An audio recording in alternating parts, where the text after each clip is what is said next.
जो हुआ है वही आगे होने वाला है। इतिहास मनुष्य के कर्मों से ही बनता है।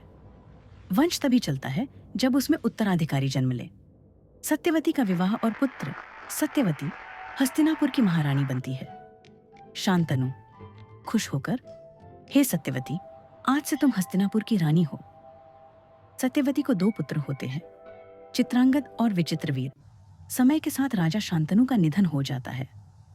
भीष्म दुखी स्वर में, पिता, आपने मुझे जो आशीर्वाद दिया था वह आज भी मेरे हृदय में है। मैं आजीवन हस्तिनापुर की सेवा करूंगा। सिंहासन पर चित्रांगद बैठते हैं।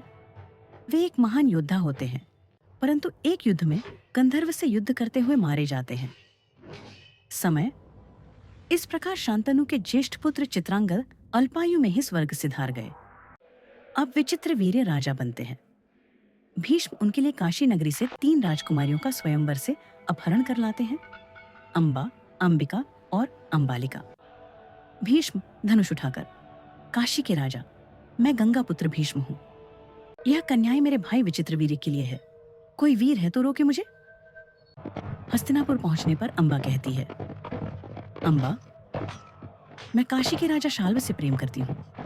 मैं उनके साथ ही विवाह करना चाहती हूँ।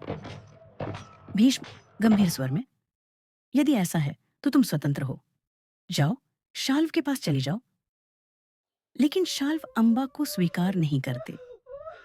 बाकी 2 बहनें अंबिका और अंबालिका विचित्रवीर्य से विवाह करती हैं। समय किंतु विधि को कुछ और ही मंजूर था। विचित्रवीर्य अल्पायु में ही रोगग्रस्त होकर मृत्यु को प्राप्त हुए।